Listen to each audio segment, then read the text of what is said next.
Today I want to share with you an easy project that you can make as Christmas gifts for this year. Each gift, by the time you finish it, will only be $10. Your friends and family will love receiving it, and you're going to have so much fun making it. Let's get started.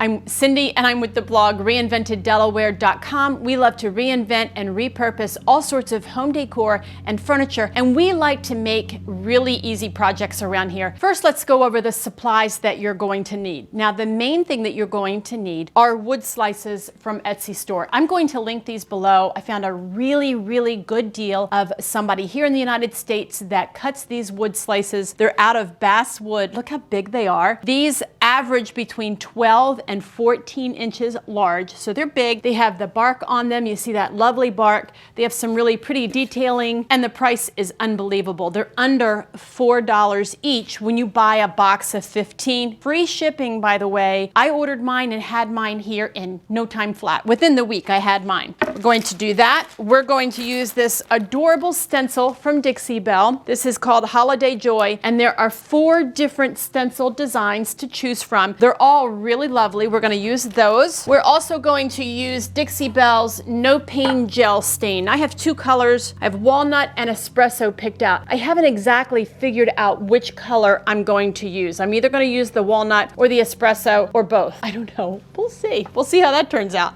And then the last thing, well, you'll need something else, I'll tell you that. You're also going to need Dixie Belle's Chalk Mineral Paint in cotton. And then we're also going to be using a top coat. I do not have that set out, but I'll talk about that later. And then you're going to need some supplies. Now we're going to make these signs with the stencil on them. They can either be a hanging decor piece, which would be adorable.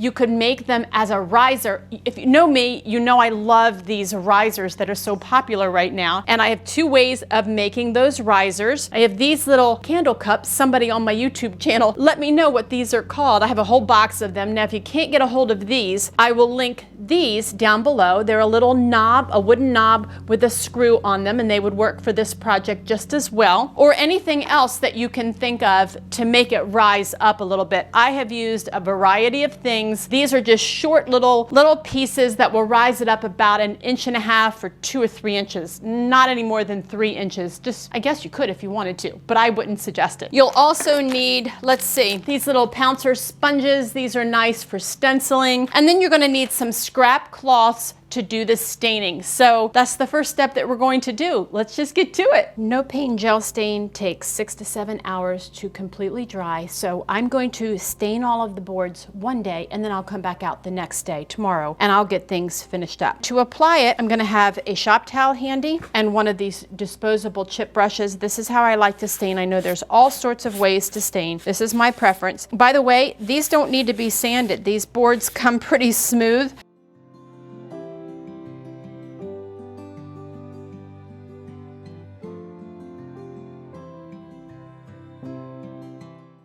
Okay, so while I was working on these 2 sides, I mean, here's the thing I want to tell you. When you start creating something, what happens in your mind? Like, you have one plan, but what happens in your mind is you start to get even more creative. More ideas start popping into your mind. And that's exactly what happened with me today. I was dead set on using 2 dark stains, so I picked really dark stains. You can see that they're super dark. But as I was staining, I was thinking, what if I chose another color? So then I remembered that my husband has lots of these colors over in his workshop. Now listen, he's gone to work, so don't tell him, but you and I, we're heading over there and we're gonna get some more colors. Let's go.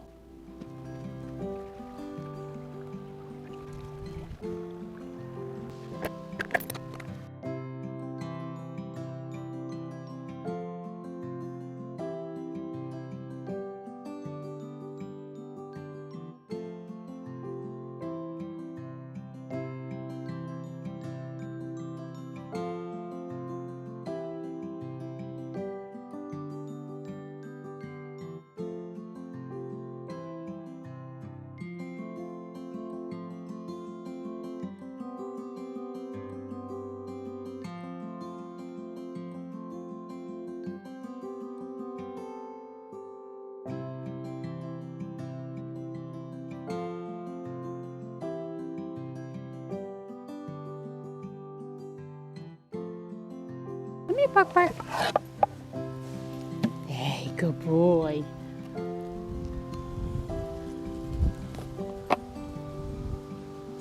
He's a good boy.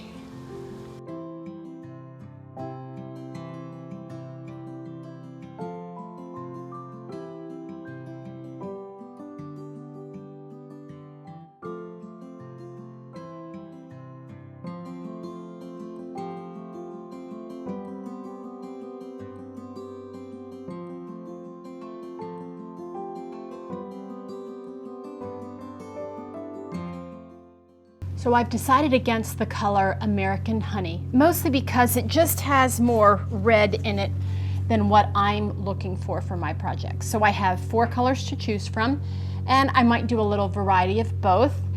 The white stain, that was a pickling stain. It's called Picklin' White. That throws me off a little bit, but I still have an idea for that. Let's take a comparison at the colors that I do have, and the one that I will not be using, well, I'll show you here in a second and I'll tell you why.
Okay, all of the boards have been finished. They've been stained, they've been stenciled, and they have been clear coated. Now it's just ready to figure out how we can display these. I'm going to display mine in a certain way. I'll show you that in a minute. But I wanted to give some other suggestions. The way that I'm going to be doing mine is I'm going to take a couple of these black screws. Let me get one here. They're called a certain kind of screw.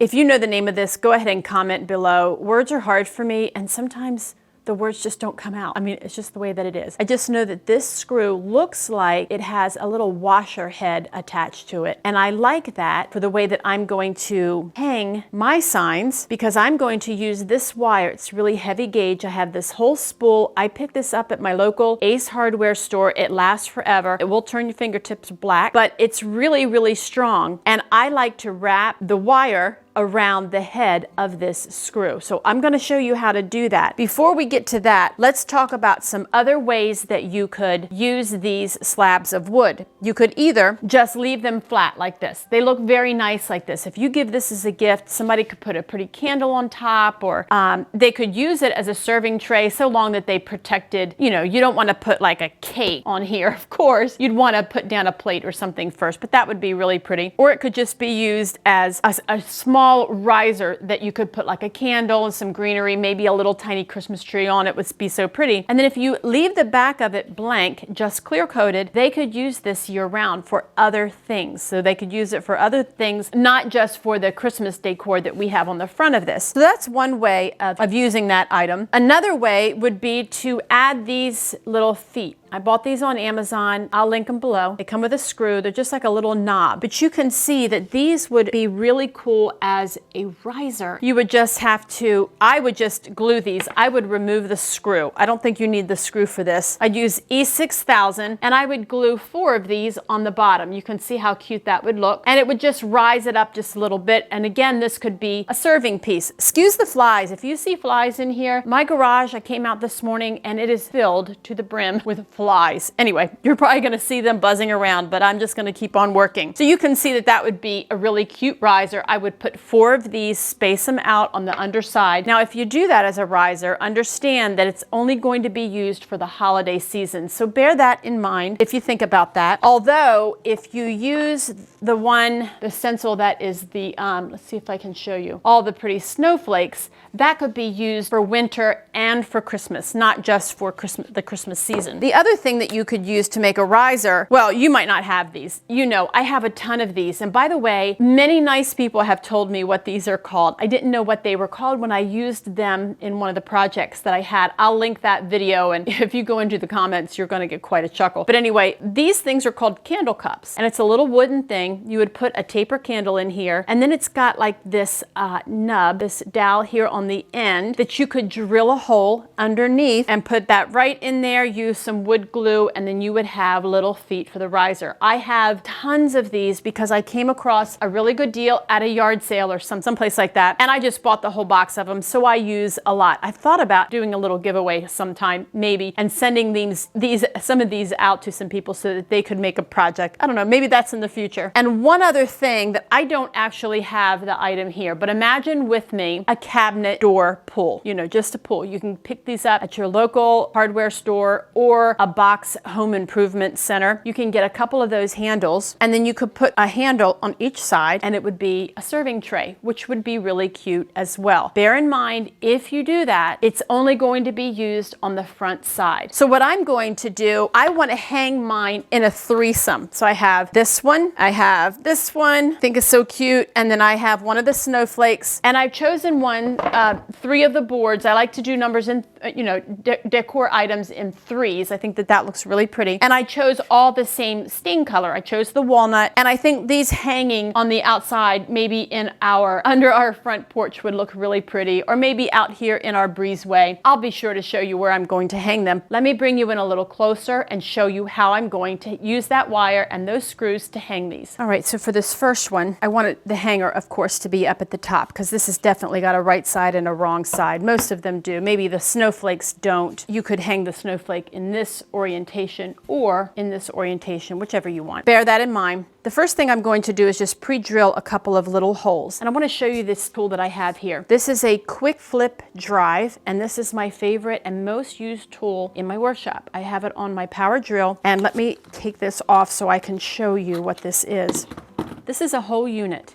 And on one end is a drill bit, and the one that I use the most is a Phillips head, and it's kind of don't ask me the metrics on this, it's just a medium size. If you slide this piece right here, that section comes out, you flip it around, you slide that back down, and it locks it in place, and you have a drill bit. This tool is a must-have in the workshop. Unless you can afford to have 2 different drills set up, one with a drill bit, one with a screwdriver bit. This is the tool to have. I'm going to link this down below, but let me show you this again. It's the little brass fitting.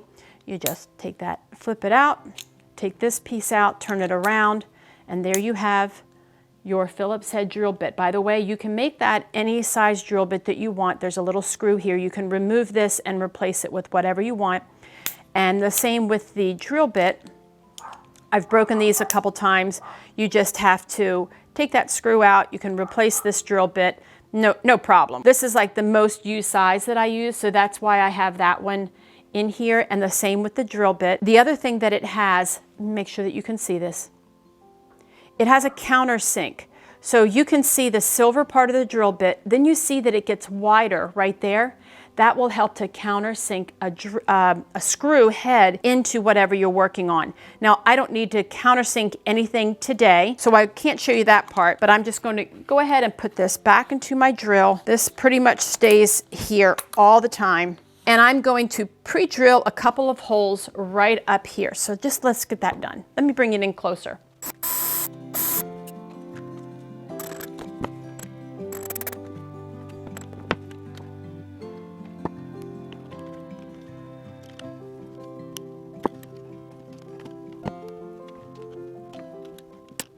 I hope you enjoyed this tutorial, and I hope that you get a chance to make something handmade to give as gifts for your friends and family this year. Your friends and family will appreciate it, and you'll appreciate it. Making something handmade just adds a special touch to the Christmas holiday season. Thanks again for watching, and we'll see you next time.